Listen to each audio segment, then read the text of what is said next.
Ladies and gentlemen, we're back. College game day. SMU, Memphis, the best running back in the American versus the best quarterback in the American. It's going to be a good one down in Country Town. And Will Stewart, my co-host, is here to discuss that and all the other great games happening this weekend. For the first time this year, we have a game day game that does not involve, well, the second time this year. Yes. But for us, it's the first because we did not, I'm sorry, we apologize in advance. We cannot do 2 episodes. We're both very, very busy. But let's get on with it. This is the first time in our game day history that we have not had a Big Ten or an SEC team as the game day game of the week. Yeah. So we got 2 American athletic teams. Yeah. So, I mean, that's interesting, though. Mm-hmm. It's going to be interesting. So we're going to get right to it. Saturday's slate. Let's start with Virginia Tech at Notre Dame. And Virginia Tech has been surprisingly good this year. If you didn't know, they're 5-2. Yeah. I think people watching us right now just gasp because they have the same record as the Irish. They do. But heading into South Bend, honestly, going to be a tough game. What do you see?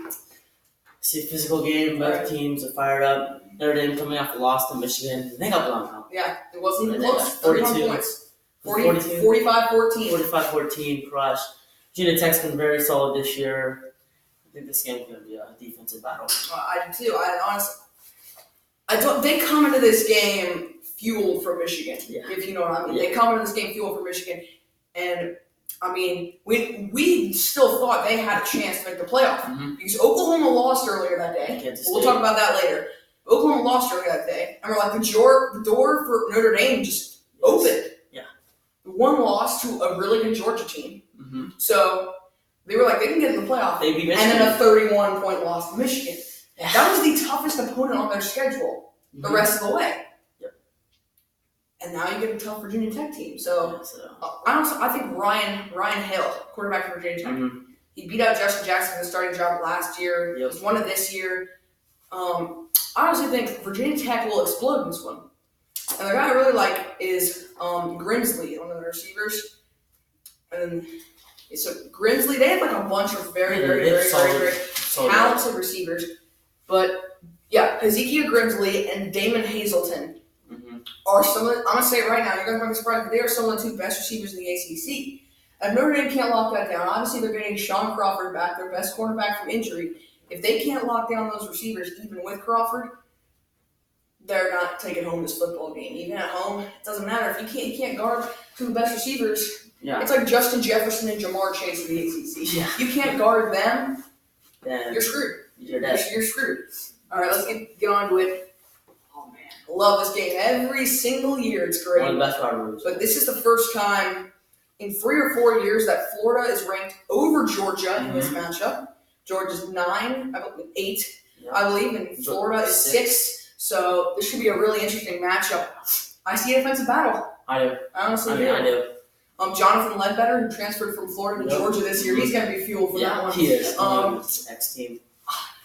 Kyle Trask. Yeah. He's faced Auburn. And now he has to face Georgia. Yeah.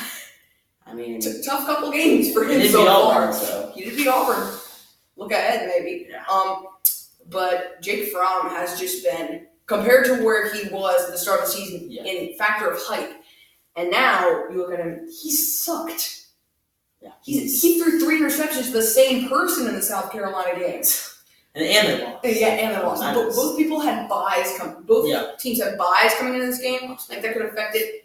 If Florida does what they did to Georgia, like the defense steps up, they contain Fromm, they get Swift, they get Lawrence Cager. I'm going to say it right now, this will be a blowout. This will be a blowout. I don't see, if Georgia performs, I see him sticking with Florida, pulling on a close win. Yeah. But if Florida's defense is going early, like 35-13, something like that. Yeah. They didn't win. So I think this depends all on Jake Fromm and DeAndre Swift. How they perform. Doesn't matter. Time right now. TCU Oklahoma State. Will, this is going to be an interesting one. Oklahoma State only favored by 3. Okay. Oklahoma State's 5-3. So if they win this game, they could be ranked. Obviously TCU, big win over Texas last week. That was huge. So 34-24. What do you see their fuel being like coming into this game? huge. All right. You just beat a great team in Texas. Mm-hmm. Guys feel like they're confident. And they can probably beat Oklahoma State. Okay. If you beat Texas, I think you can beat Oklahoma State. Yeah, but when you have what I love about this game that most people don't know is that TCU and Oklahoma State colliding. They have two of the best receivers. TCU is one of the best. Oklahoma State is one of the best. You know Oklahoma State is Tyler Walls. Mm-hmm. But you guys reply that like, TCU is the best receiver. Jalen Rieger is little wind issue out there. One of the fastest guys in football. Not many people know. He ran like a 4.2 at a 40-yard dash. Like, that's ridiculous. That's NFL caliber speed. Mm-hmm. So this is going to be a very close game. I see a shootout. Mm-hmm. I think Rieger and Wallace will each have over 100 yards receiving and multiple touchdowns because this is going to be like a Big 12 shootout game. And if TCU comes away, I'll not be surprised. But 5-3 will. This is under debate. Is that good enough of a record to be ranked if you're 5-3? I don't think so. Okay. I feel like because there have been some teams this year that have been ranked at 5-3. But I feel like there's better teams with better records. Okay. Now we get to a rematch of the Pac-12 championship game. Last year. Utah, Washington. Before we just even get discussed this game, will this game be last year or shootout? Because last year they had 13 combined points and 4 turnovers combined. Oh, it's tough. It could be a shootout. Okay, but I mean, I don't. But Washington lost Taylor Rapp. Yeah, they lost. And Byron Murphy. Mm-hmm. Utah lost possibly when he was there the best linebacker in football at the time, Chase Hansen. So they both lost. They both lost defense. Huge parts of the defense. So they're all NFL players now. So I don't see it as a shootout. I see Easton performing. Mm-hmm. That was a tough game against Oregon 2 weeks ago. They had the lead by 14. They blew it to Herbert. I think Huntley. Utah has allowed 3 points the last 2 games.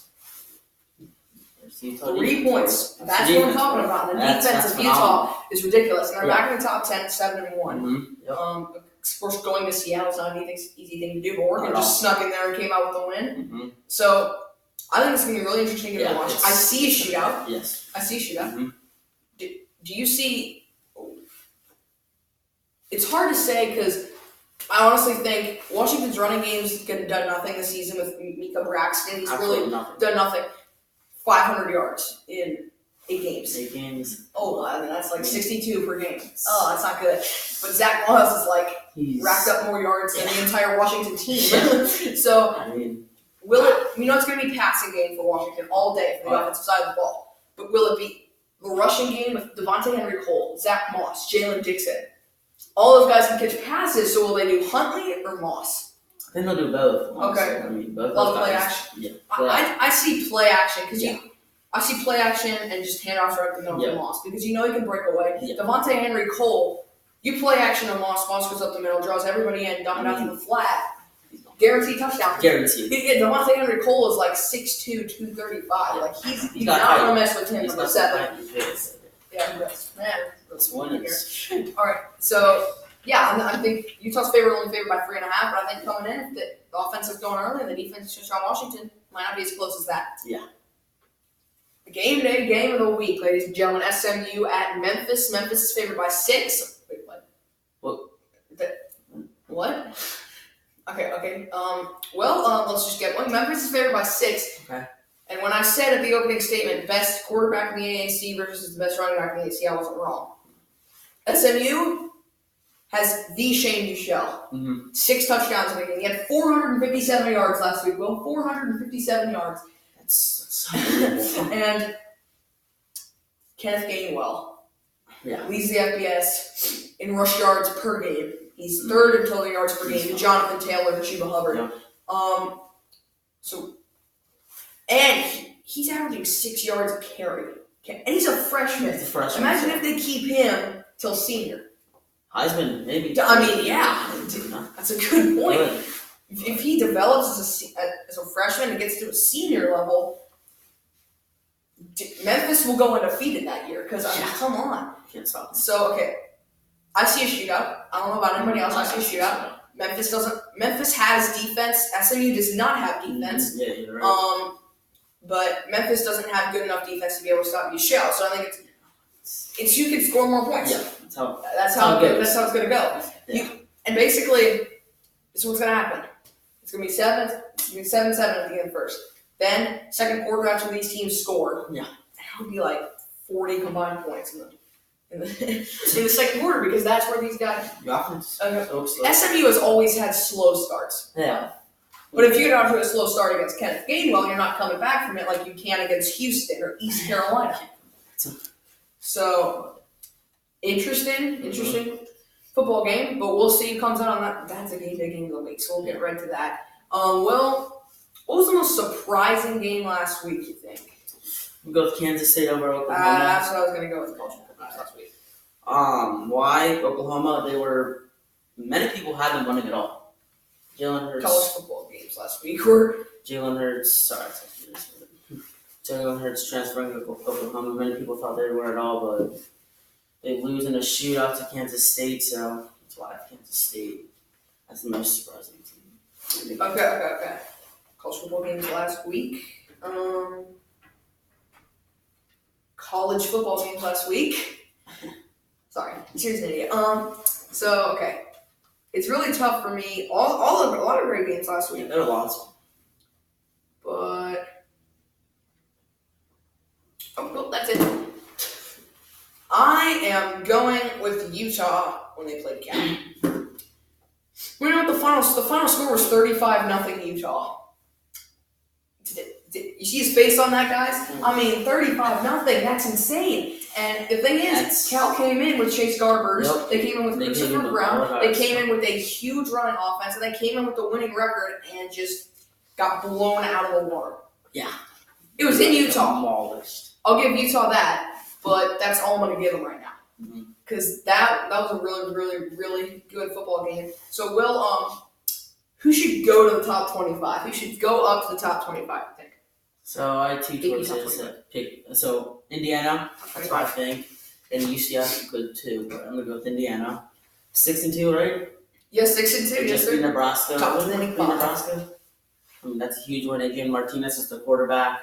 They've got some very solid wins this year, and I just feel like they're good enough to be in there. Just like Indiana. And then Peyton Ramsey threw for 393 yards last week and 4 touchdowns. So, do you have another one? Well, can I? You can. I was going to say UCF go ahead. now. Oh, wow. UCF. They've only lost one game. That was the Pitt, right? They lost 2. UC. Yep. So they're 6-2? Yes, sir. They are 6-2. I still feel like they know how to win games. I mean, they have 2 very, very explosive quarters, 2 very strong offenses and offense, and I think they can very well get in there. It's who should get into the rankings, right? Yeah, who should. I'm looking at a couple sleeper non-Power 5 teams. The first one I'm looking at is the Navy Midshipmen, 100% all day, because they have gone. And don't forget, Will, they are in the same conference as UC, SMU, Memphis. UCF. That is such a good conference right now. The AAC is stacked. There are 5 teams in the conference that have 6 wins. Yeah. 3 teams are ranked, I'm pretty sure. 3 teams. Yep, UC, SMU, Memphis. So, but I think Navy, they're 27. So they're 2 spots away from being ranked. I think they get it done. I do. I think they beat Army in the week where there's no college football besides Navy Army. And I honestly think Navy is one of the best teams in the AAC because of their defense. When they play conference teams, they are allowing 8.5 a game. 8.5 a game, Will? That's ridiculous. So I think Navy at 6-1. They have a big game this week against Houston, and then they got a bye, and then I don't know who they play after that. I think they play Air Force after that. So they got a couple Army games going on. I want to say Louisiana Tech because they're 7-1. Okay. They're 7-1. However, I'm not saying Louisiana Tech. Oh no, Navy plays UConn this week. Yep. Right. Then it's Houston next week. Oh, UConn's 2-6. Yeah. So Navy will win this week. They'll go 7-1. It's a good record. So I think they win. They go to the top 25. Who should drop from the rankings? We'll start with you. I said Wake Forest. Why? Because they haven't played talented teams. They really haven't. They played Utah State. I'm pretty sure they play on Clemson this week. NC State. NC State. All right. But I just don't feel like they played that many. I mean, they lost to Louisville in a shootout. Remember that 62-59. College football rankings. They played Elon. But none of you guys know who that is. They played Rice. Who was that? And then North Carolina, which is a pretty good one. But I just feel like they haven't played high caliber teams that are ranked. And I just feel like they don't deserve to be in there. I'm looking at Appalachian State. They're like 7-0. They're 7-0. 7-0. I mean, they play in the Sun Belt. The Sun Belt. So they haven't played anybody worthy of being in the rankings. They did beat North Carolina. That could be something. And that's going to make me say, you stay. The real team that I do not think should be in there right now. Hate to do this to you, but Boise State. Mm-hmm. Just because they took a huge L to 2-4 BYU team 2 weeks ago. And then they beat San Diego State, and you're like, not San Diego State, San Diego State, France. They beat some crap Mountain West team, and you're like, all right, you're back in now, and we're going to jump you 5 spots. What? It's one game. It's one game, and it's a crap team. Yeah. Crap Mountain West team. They had 2 wins. They did the same thing with BYU, and they lost to BYU. So I don't think Boise State should be in at all. They don't. I don't feel like they've played good teams. They beat Florida State, then that loss against BYU dropped them, and then the AP was fortunate enough to give them a ranking crap Mountain West team. So I'm going with Boise State. All right, Super Dogs. Here we go, baby. Will? All right, so my Super Dog. It's a little surprising, but Purdue over Nebraska. Okay. All right, so Nebraska coming off a loss to Indiana. Okay. And they've been. Would you say they've been disappointing this year? Oh yeah. 4-4. Yeah, definitely. Adrian Martinez. Based on the preseason expectations, Adrian Martinez. Some people had him top 5 quarterback. At the start of the season, he had better odds than Jake Fromm winning the Heisman. And look at him now. Now they're a 4-4 team going up against Purdue, they're not that much better, but I just feel like they're. Well, and they get Rondell Moore back. That's what I'm about to say. So that's a huge factor. I feel like they can get a pretty big upset against Nebraska. Okay. I had a lot of thought with this one, but I think Kansas State, they're a very good team. They're going up against Kansas. Les Miles is going to find a way to pull this one out, ladies and gentlemen. I don't think they win, but they'll cover the 16.5 spread that KSU has put on this game. Honestly, Kansas State, after beating Oklahoma, they're going to be physically drained. And people that played Oklahoma can back that up. You're going to be physically drained after playing an offensive team. And you played defense on them for a little bit. You were up by 25 points, and then you almost let them come back. Yeah. So you got to be physically drained after that. You don't get a bye. Mm-hmm. And coming into Les Miles' house, in Lawrence, Kansas, it's going to be a tough game. I think Kansas covers the spread, maybe even wins. Makes this one very, very close to Lawrence. Saturday selections, right across the board. VTech, Notre Dame. Big just one. Just like that? Sounds it. Notre Dame. Coming off the loss to Michigan, they're fired up, and they need this win, so I think they beat a very good Virginia Tech team. All right. I was going to go with Virginia Tech, but coming off a 31-point loss to Michigan, you can't not pick Notre Dame in this game. The Irish get it done. Georgia, Florida? This one's tough. I'm going to go with Georgia. Okay. But if Florida, if they can get, like you said, takeaways, and they can get fumbles and interceptions, they will win this game. Okay. But you're going to go with Georgia? I'm going to go with Georgia because close? I think, very close. Very close. I think it'll be medium, like 20, 24, like 21. I think Jake Fromm comes back, has a great game in here, 3 touchdowns, and I think Georgia gets a win. Yeah, no, I think the opposite. Jake Fromm will not perform. When we look at him in the small games, he hasn't performed. And when you look at him in the big games, he hasn't performed. So when you only throw for 275 against Notre Dame. If you only throw for 275 against Notre Dame, you're not going to throw for a lot against Brad Stewart, Sean Davis, and CJ Anderson. The Gators get this one in blowout fashion. I'll say like 21-3, 24-3, something like that. TCU, Oklahoma State. I was torn in this one.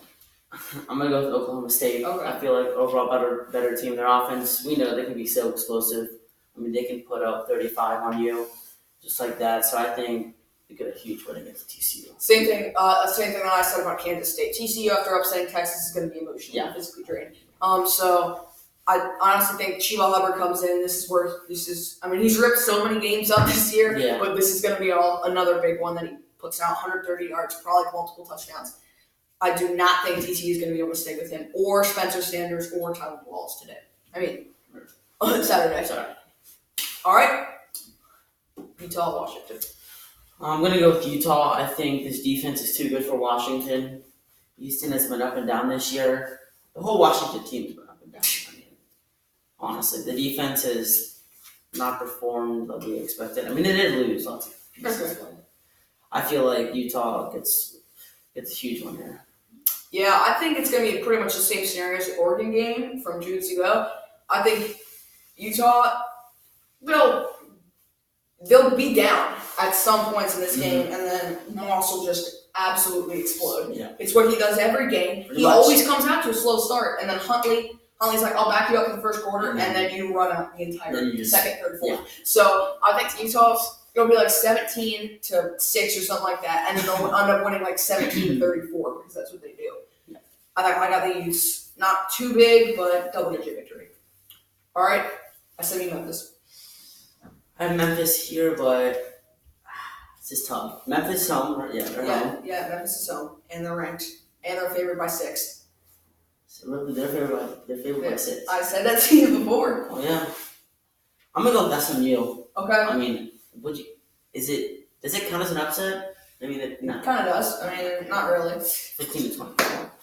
But I'm gonna go with SMU. I mean, they're just so explosive. They're 7-0, 8-0. Teams, I think. Okay. I mean, I am torn. I'm torn in this game. Yeah, this game is so tough. I'm gonna go with SMU, but just barely, though.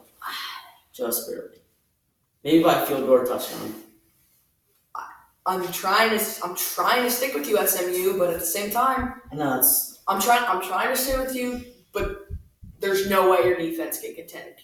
Kenneth Gainwell. There's no way, and that's why I have Memphis. The Tigers have run for they've run for over 175 yards every game this season, and Gainwell has run for 130 almost every game this season. This happens again, and SMU, they can't do it. They can't contain them. And Memphis will win 45-41. Big shootout game. All right, Will, appreciate you being here. Before you go, biggest upset this week. Biggest upset. Hold on. Do you want to pick mine? Yeah, you can go. Okay. Let's see here. College football games this week. God. Okay. It's right away. Really tough for me. I'm going with the Canes. The Canes of Miami. They're taking on Florida State in one of the best rivalry games ever. It's going to be there's going to be a lot of fighting. I think it's very physical. A lot of people ejected because that's what happens in Miami Florida State games. And I think the Canes upset the Noles. Both teams 4-4, both teams looking over 500. All right. It's just surprising, but I'm going to go with San Jose State over. Boise State. They're playing Boise State. State 21. Okay. Boise State. You said they should drop. I did. Yeah, that's true. I honestly think they should too. Okay. San Jose State's 4-4. I think they're a good team. I think they beat Boise State there. Okay. Well, appreciate you being here. Thank you. We thank you guys for just liking, subbing, ringing the bell always. Thank you for watching the Pregame Press Halloween special. Peace.